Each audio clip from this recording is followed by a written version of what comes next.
책이 중심에 있는 사회를 상상한다고 하셨는데 구체적으로 어떤 사회인가요?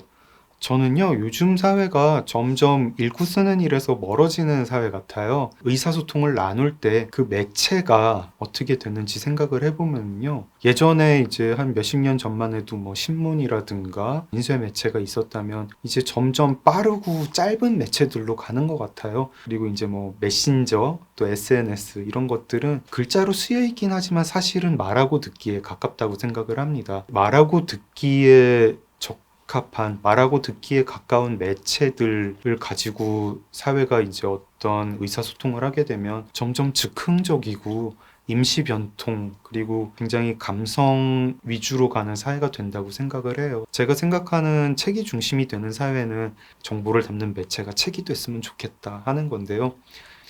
굉장히 꿈같이 들리죠. 꿈같이 들리는데 믿고 있습니다.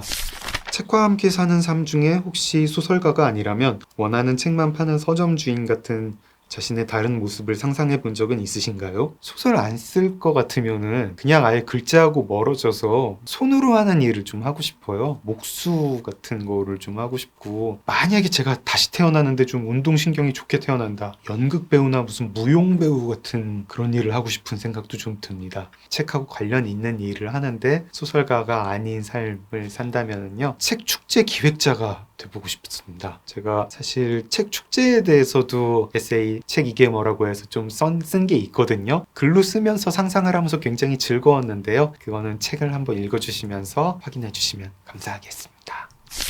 읽고 쓰는 작가 장강명과 진행자 장강명의 톤이 다르게 느껴졌고 소설과 에세이의 결도 다르게 느껴지는데 그런 차이는 어디에서 오는 걸까요? 읽고 쓰는 인간과 말하고 듣는 인간의 본질적인 차이는 무엇일까요? 제일 큰 차이는 이거라고 생각을 해요. 말하고 들을 때는요, 특정 개인을 앞에 두고 하게 됩니다. 그래서 저는 그 사람의 기분, 그 사람의 감정을 계속 신경을 써야 된다는 게 말하고 듣는 일이 읽고 쓰는 일과 다른 차이점이라고 생각을 합니다. 말하자면은 좀 더 내가 무례하지 않은가? 이런 생각을 그걸 신경을 써야 되는 게 말하고 들을 때의 중요한 일이라고 생각을 해요. 근데 읽고 쓸 때에는 나하고 좀 멀리 떨어진 시공간의 독자에게 하는 말이고 이걸 어떤 개인한테 하는 말이 아니기 때문에 조금 더 날카롭게 쓸 수 있지 않은가. 그리고 우리가 뭔가를 비판할 때에도 읽고 쓸 때 좀 더 냉정하게 냉철하게 할 수 있지 않은가. 그리고 사실은 그게 읽고 쓰는 사람의 어떤 의무, 그게 윤리 아닌가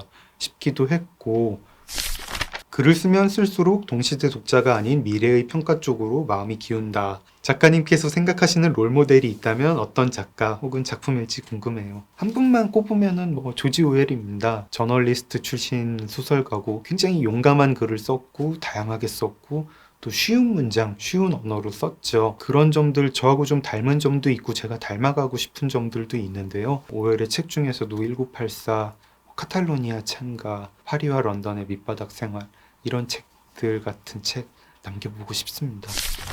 네. 굉장히 날카로운 질문들 많이 받았는데요. 제가 좀 말하고 듣는 게 서툴러가지고 읽고 쓰는 인간이라서 에세이 책 이게 뭐라고 해서 조금 더 자세하게 정돈된 저의 생각을 아실 수 있을 것 같습니다.